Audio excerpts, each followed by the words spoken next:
नमस्कार, बहुत स्वागत है आपका देश न्यूज़ के खास कार्यक्रम इलाज का इलाज में। और मैं हूं आपके साथ मनीष कुमार। मध्य प्रदेश में स्वास्थ्य सुविधाएं वेंटिलेटर पर है, लेकिन स्वास्थ्य मंत्री गायब है।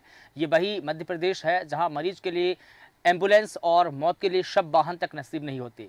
दमोह के जिला हॉस्पिटल में पहले शव को ऑटो में, अगले दिन बीमार को स्ट्रेचर पर पटकने और तीसरे दिन घायल बुजुर्ग को सवारी ऑटो में भेजने की तस्वीरें आई, लेकिन प्रशासन आंख मूंद कर सोता रहा।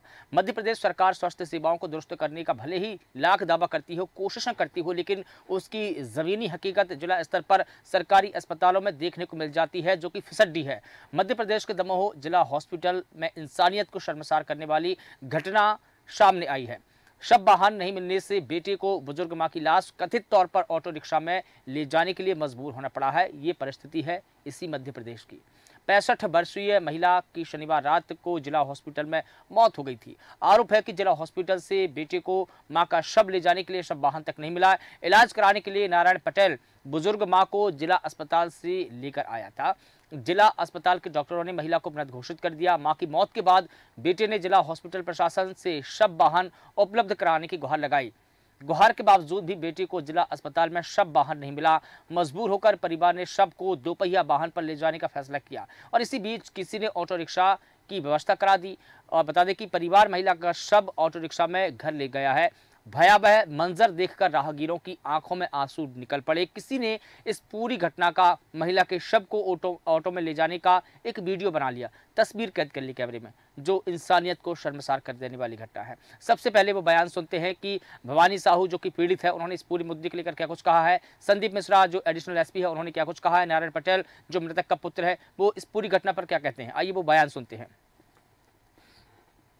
देखिए, हर चीज़ को मानवीयता से नहीं जोड़ना चाहिए। उस मरीज का डिस्चार्ज हुआ है, टर्मिनल केयर पे है और थॉमस स्प्लिंट उसके पैर में लगा हुआ है। शासकीय गाइडलाइन है कि मरीज आते वक्त एम्बुलेंस 108 का इस्तेमाल कर सकता है, कोई भी व्यक्ति कर सकता है, किंतु जाते वक्त सिर्फ जो हमारी जननी सुरक्षा कार्यक्रम चलता है, इसके तहत गर्भवती महिलाएं और 1 साल तक के बच्चे, हम उनको निःशुल्क एम्बुलेंस 108 के माध्यम से ही भेज सकते हैं। यही गाइडलाइन है। और प्रतिदिन जिला चिकित्सालय में लगभग 70-80 लोगों की छुट्टियां होती हैं, तो जो भी कार्य हम करते हैं गाइडलाइन के अनुसार ही कर रहे हैं। देखिए, ये एक वीडियो वायरल हुआ था जिसके संबंध में जांच इंक्वायरी ऑर्डर हुई थी। 3 डॉक्टर कमेटी ने जांच की है और उसमें प्रशासनिक जांच भी चल रही है।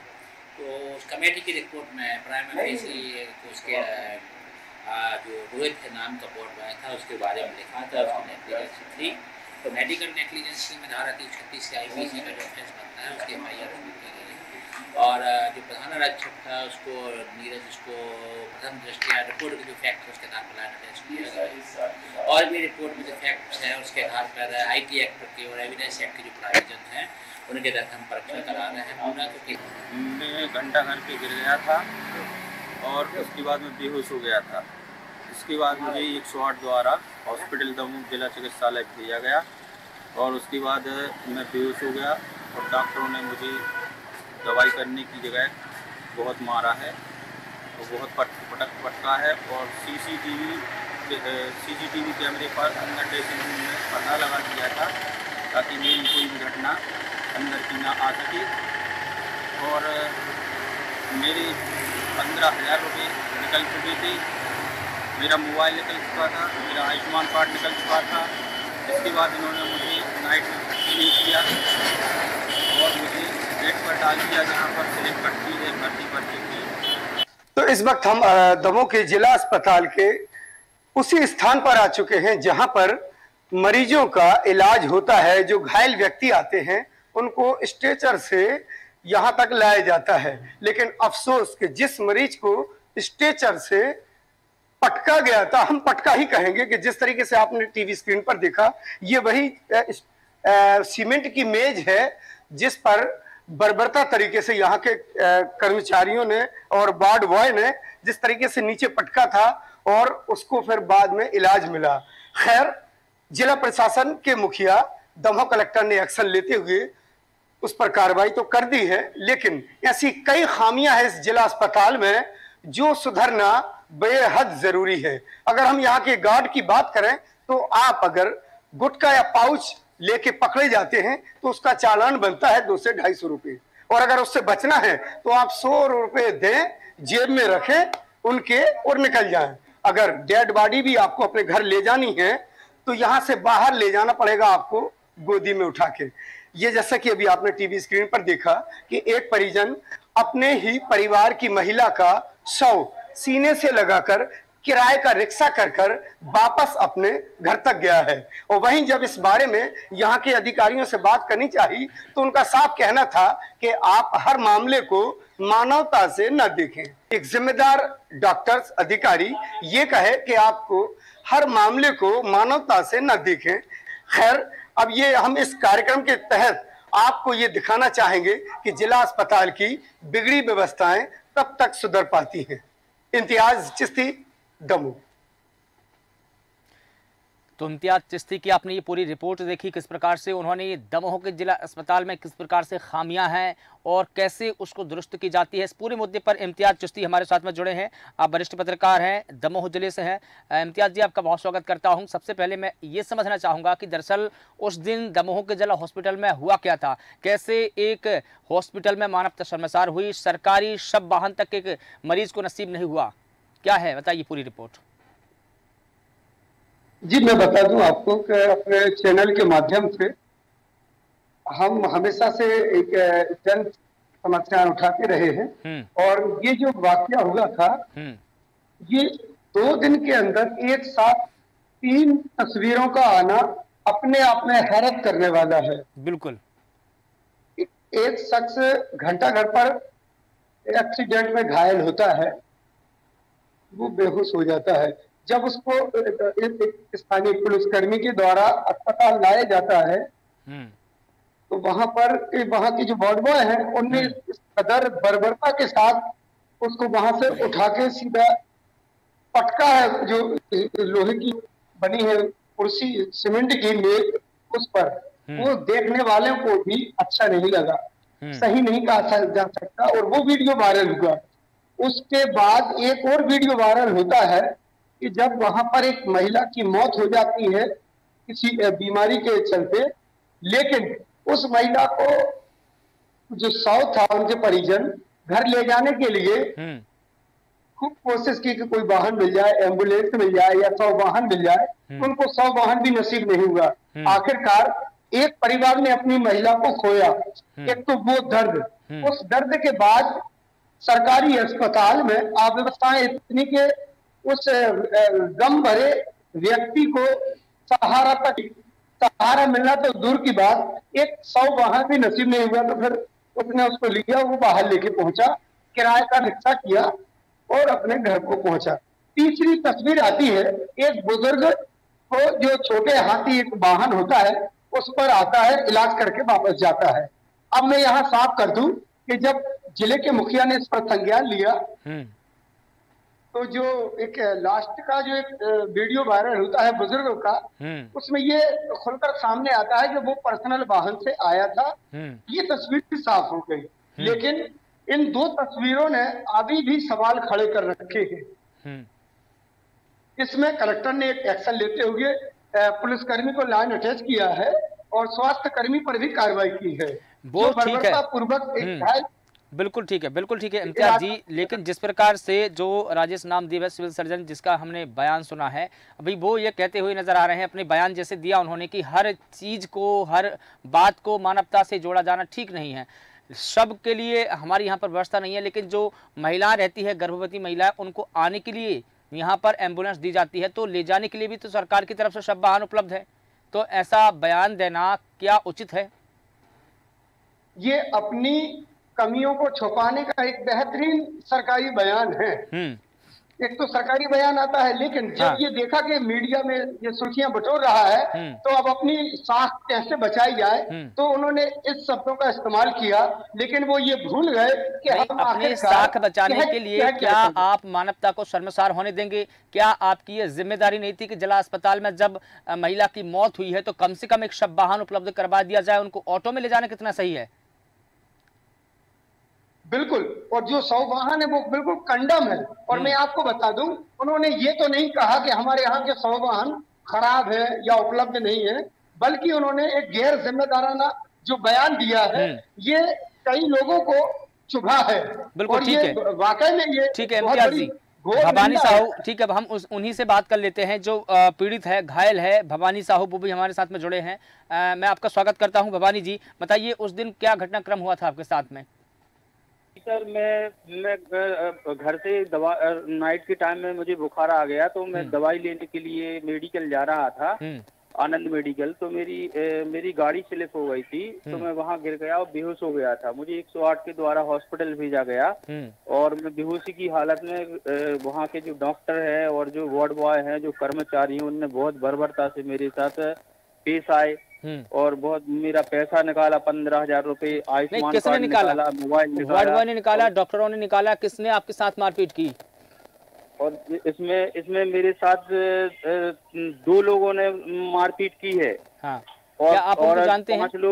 5 लोग ड्यूटी पर थे। अभी हाँ। मैं संतुष्ट नहीं हूँ FIR से, क्योंकि FIR वार्ड बॉय के ऊपर बस हुई है, जबकि उसमें 5 लोग इन्वॉल्व हैं। मुझे खुद वहाँ के अधिकारी ने लिख के दिया है हैंड राइटिंग में, वो स्लिप मेरे पास है, ये 5 लोग थे, जबकि TI साहब ने सिर्फ एक व्यक्ति के ऊपर FIR की है। मैं चाहता हूँ कि लेकिन भवानी जी मैं आपसे ये समझना चाह रहा था, बिल्कुल ठीक, भवानी जी मैं आपसे ये समझना चाह रहा था कि जब आप जिला हॉस्पिटल में गए और आप वार्ड बॉय के पास में गए आप इलाज करवाने के लिए, तो उन्होंने आपको क्या कह के पीटना शुरू कर दिया? ये पूरा विवाद कहाँ से शुरू होता है? क्या कहा था शुरुआत में उन्होंने? मैं तो सर बेहोश था, मेरे पैसे निकले थे, मैंने पैसे निकलने के बाद मेरे पैसे निकल गए थे, मैं बेहोश था, मुझे कुछ पता नहीं था। जब मुझे होश आया, मैं सुबह 10 बजे गेट पर डला मिला, उन्होंने मुझे भर्ती भी नहीं करवाया। जब मेरी वाइफ गई तब उसने मुझे देखा और फिर डॉक्टरों से बोला कि मेरे पति को एडमिट कीजिए, फिर भी नहीं किया गया। फिर 12 बजे उन्होंने मुझे एडमिट किया और दवाई की। जब मुझे शाम को 6 बजे होश आया, उसके बाद मैंने कहा मेरे पैसे कहाँ हैं, पुलिस वाले से पूछा तो उसने कहा मैंने मोबाइल और आयुष्मान कार्ड बस निकाला था, मैंने पैसे नहीं निकाले। मैंने कहा तो पैसे कहाँ गए मेरे?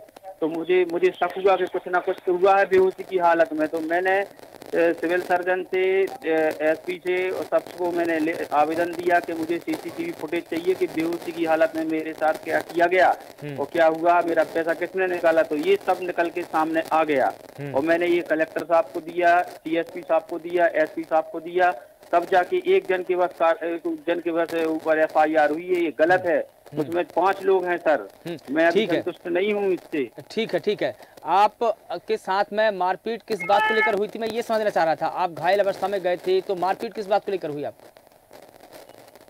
घायल अवस्था में था मैं सर। हाँ।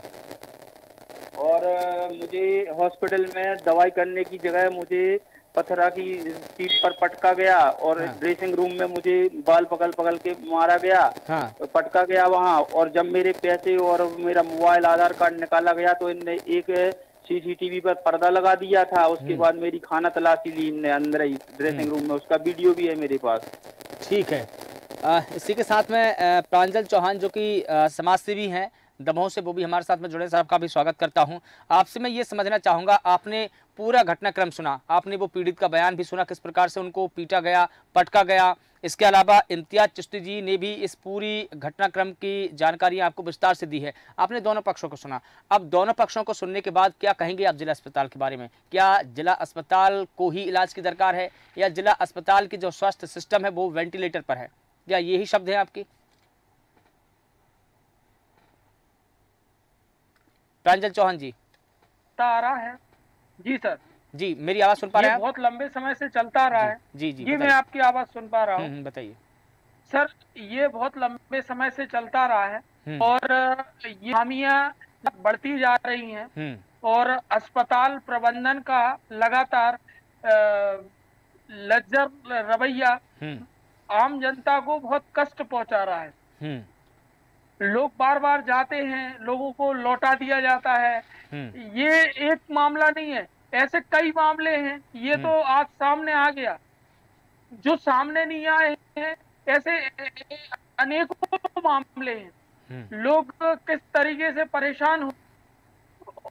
आज परिस्थिति ये है श्रीमान कि दमोह अस्पताल को लोग ये बोलते हैं कि जब दमोह अस्पताल जा रहे हैं समझ के चलो लौट के आए या ना आए, इसकी कोई गारंटी नहीं है। अस्पताल प्रबंधन के लज्जर रवैये के कारण श्रीमान जी मेरे पिताजी की भी जान गई है। अब 17 अप्रैल 2021 को मेरे पिताजी भर्ती हुए, 18 अप्रैल को मेरे पिताजी शांत हो गए। अस्पताल प्रबंधन का बहुत लापरवाहीपूर्ण रवैया रहता है। यहाँ पे मानवता को सर्वसार किया जाता है, गरीब आदमी की सुनी नहीं जाती है। लेकिन अब बड़ा सवाल ये है, ठीक है प्रांजल जी, आपने तमाम बातों का जिक्र किया, जिला अस्पताल की जो बातें हैं दरअसल सभी आपने बता दी। अब लेकिन इसको दुरुस्त कैसे किया जाए? अब ये किसकी जिम्मेदारी है कि इसको दुरुस्त किया जाए? क्या प्रशासन से लेकर के, शासन या सरकार से लेकर के जो स्वास्थ्य मंत्री है उनको इस मामले में इन्वॉल्व होना चाहिए? क्योंकि कहीं ना कहीं अगर ये व्यवस्था है, यही सिस्टम है, तो इस सिस्टम को बदलना जरूरी है। श्रीमान, इस दमोह सरकारी अस्पताल में पहले नंबर तो कि जो सुरक्षा व्यवस्था के नाम पर सिक्योरिटी गार्डों को जगह जगह पे तैनात किया गया है, इन सिक्योरिटी गार्डों को हटाया जाए। ये असुविधा उत्पन्न कर रहे हैं। और दूसरा चीज, जो लोग 10 साल से पदों पर बने हुए सरकारी कर्मचारी हैं, उनका तत्काल तबादला किया जाए, जिससे दमोह सरकारी अस्पताल का प्रबंधन और नए लोगों के हाथों में आ सके। अब जो लोग से जमे हुए हैं पदों पे और जो उसकी मलाई खा रहे हैं और लोगों को सही सुविधाएं मिल नहीं पा रही हैं, लोग जब पदों से हटेंगे तब जाके जनता को लाभ मिलेगा। और ऊपर से श्रीमान, यहाँ पे सरकारी अस्पताल में जो अनुभवी लोग हैं, अनुभवी प्रबंधन वाले लोग हैं, अनुभवी डॉक्टर्स हैं, अनुभवी नर्सें हैं, उनको रखा जाए। और जो नए लोग हैं, जिन लोगों के प्रॉपर अनुभव नहीं है, उन लोगों को दमोह कुल मिला के ये देखा जाए कि जो नर्सिंग, बिल्कुल, कुल मिला के ये देखा जाए कि जो नर्सिंग कर रहे छात्र है या जो छात्रा हैं, उनको इंटर्न के तौर पर यहाँ पर रखा जाता है और वो सिर्फ प्रैक्टिस करते हैं यहाँ पर और वो इलाज करते हैं। यही है, यही है। मतलब अब एक चीज और मैं आपके संज्ञान में लाना चाहूंगा श्रीमान, जो डिलीवरी वाली 9 महीने का गर्भ लिए जो महिलाएं यहाँ आती हैं, अपना उनके लिए उनकी जांच के लिए उन्हें बाहर भेज दिया जाता है कि आप सोनोग्राफी की जांच बाहर करा। वो बेचारी ऑटो नहीं, ये तो लेकिन सरकारी अस्पताल में सारी सुविधाएं होती है, चाहे एक्सरे हो या तमाम प्रकार की टेस्ट वगैरह हो, ये सारी सुविधाएं जिला हॉस्पिटल में होती है, क्योंकि सरकार ने सभी जिला अस्पतालों में तमाम प्रकार की सुविधा उपलब्ध करवाने के लिए संसाधन उपलब्ध करवाए हैं।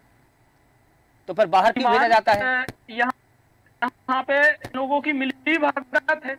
ठीक है, मिली भगत भी हो सकती है। ठीक है प्रांजल जी, मैं आपके पास में आना चाहूंगा। इम्तियाज जी, मैं आपसे पूरा मामला समझना चाहूंगा कि बाहर क्यों भेजा जाता है मरीजों को टेस्ट के लिए, जब सरकारी अस्पताल में तमाम प्रकार की सुविधाएं हैं, तमाम प्रकार के संसाधन हैं, सरकार का एक मोटा फंड सरकारी अस्पताल को आता है। मैं आपको एक तस्वीर साफ कर दूं बहुत कम शब्दों में कि अस्पताल को एक कमाई का जरिया बना लिया है। चाहे यहाँ के पदस्थ डॉक्टर्स हों जो बहुत पहले से जमे हैं या जिनको नया जिम्मा दिया है, वो भी कम नहीं है, वो बराबर अपनी सेटिंग हर जगह सेट किए हुए हैं। एक कबाड़े से लेकर बाहर की मेडिकल पे जाने तक की दवाइयां वहां से आने की और यहाँ से लोगों को बाहर भेज के जो दवाई परचेस की जाती है और कहा यह जाता है कि अस्पताल में नहीं है और फिर वो बाहर से लाते हैं। और जो महिलाओं की बात आगे चौहान जी ने कहा कि डिलीवरी कराने अगर जो भी महिला आ जाए उसको कम से कम 2000 रुपए तो लगेंगे। ये ओपनली नहीं 2000 रुपए किस बात के लगेंगे? क्या नहीं, जो क्या नर्सेस रहती हैं, जो डिलीवरी कराने वाली नर्स रहती है, क्या वो पैसे लेती है या डॉक्टर लेते हैं? कौन लेता है पैसे? बिल्कुल बिल्कुल बिल्कुल, मैं दावे के साथ और मैं साक्ष्य के मैं कई मर्तबा इसको रिकॉर्ड कर चुका हूं और देख चुका हूं और खुद भी इस बात का साक्षी हूं कि अगर कोई सीजर होता है तो उसमें कम से कम 4000 की मांग की जाती है और सौदा कम से कम 2000 पे निपट जाता है। ठीक है। और कम से कम नीचे के लोग हैं वो 1500 रुपए लेके उसको फिर वो सौंप देते हैं। वो नाम चलता है कि ये खुशी से दिया जा रहा है। दूसरा मैं ये कहूंगा अस्पताल का कि वहाँ जो गार्ड लगी हुई है उनसे वहाँ के स्थानीय लोगों को खासी परेशानी है। खैर कुछ मामलों में नियम बहुत अच्छे हैं, लेकिन वहां पर गार्डों के द्वारा ग्रामीण जनता जो पहुंचती है उससे बीड़ी गुटखे के नाम पर 100 रुपए ले लिए जाते हैं। अगर आप नहीं दोगे तो फिर 200 रुपए की आप रसीद कटाओ। अगर रसीद नहीं कटा रहा तो 100 रुपए दो, आपको जाने देंगे। कुल मिला के मैंने कहा कि कमाई का अड्डा बना लिया है। और जितने लोग हैं, लेकिन इम्तियाज जी जिला कलेक्टर आंखें मूंदे क्यों बैठे हुए हैं? क्या ये जिला कलेक्टर की जिम्मेदारी नहीं है कि जब इतना बेलगाम हो चुका है जिला अस्पताल का प्रबंधन, जो सिस्टम है वो इतना खराब हो चुका है, मैं ये कहूं कि पूरे सिस्टम में दीमक लग चुकी है, तो इस दीमक को कैसे खत्म किया जाए? क्या ये जिला कलेक्टर की जिम्मेदारी नहीं है? और जिला कलेक्टर ही क्यों, सरकार की, स्वास्थ्य मंत्री की ये जिम्मेदारी नहीं है? आवाज कौन उठाता है? मैं तो ये कहूंगा कि मध्य प्रदेश सरकार के मोहन सरकार का जो स्वास्थ्य सिस्टम है, वो अगर हम दमों की बात करें तो दमों में तो रिक्शे पे आ चुका है। यहाँ पर सब मन का धन चलता है। आपने की दमोह जिले के मुखिया कलेक्टर की बात, तो दमोह कलेक्टर अभी फिलहाल अभी आया है, लेकिन वो बेहतर कार्य कर रहे हैं, वो हर क्षेत्र में जागरूक है। अब ये बात उनके संज्ञान में आई है तो उन्होंने तत्काल एक्शन भी लेना शुरू कर दिया है। अब उम्मीद की जा सकती है कि जिले के मुखिया। अंतिम सवाल आपसे, अंतिम सवाल ये है कि जब हम सिविल सर्जन को फोन कर रहे हैं, जिस वक्त हम इस बात की चर्चा कर रहे हैं कि जिला अस्पताल में ये तमाम प्रकार की खामियां हैं, जिला प्रशासन किस प्रकार से एक्शन ले रहा है वो अलग बात है, लेकिन हम जब फोन करने की कोशिश कर रहे हैं सिविल सर्जन को, वो फोन नहीं उठा रहे हैं। क्या कहेंगे आप उनको फोन नहीं उठाने को लेकर? क्या वो सवालों से भागते हुए नजर आ रहे हैं? क्या वजह हो सकती है? ये पहली मर्तबा नहीं है। पहली मर्तबा नहीं, मीडिया से हमेशा से वो दूरी बनाए रखते हैं। ठीक है, अगर कोई उनको पकड़ ले मौके पे तो पकड़ने आए, वरना वो संपर्क में ही नहीं करते, क्योंकि मालूम है कि हमको जवाब देना होगा। ठीक है, ठीक है। तो फिलहाल इम्तियाज जी आपका बहुत शुक्रिया इस पूरे मुद्दे पर जानकारी देने के लिए। प्रांजल जी आपका भी बहुत शुक्रिया, क्योंकि समय का अभाव है। तो बता दें कि दमोह का जिला अस्पताल इस वक्त वेंटिलेटर पर है। पूरा हेल्थ सिस्टम टूटता हुआ नजर आ रहा है, सिस्टम की सांसें टूटती हुई नजर आ रही है। सरकार से एक ही दरकार है कि आप सुनिए मरीजों की पुकार, क्योंकि जिस प्रकार से अस्पतालों को इलाज की दरकार है, हमको हेलीकॉप्टर नहीं बल्कि एक एम्बुलेंस की जरूरत है। हमको इलाज के लिए बेहतर स्वास्थ्य कर्मी की जरूरत है, बेहतर डॉक्टरों की जरूरत है। जो खस्ताहाल अस्पतालों के हैं इनको सुधारने की जरूरत है। फिलहाल देश न्यूज के खास कार्यक्रम इलाज का इलाज में बस इतना ही। मुझे दीजिए इजाजत और आप लगातार बने रहिए देश न्यूज के साथ। नमस्कार।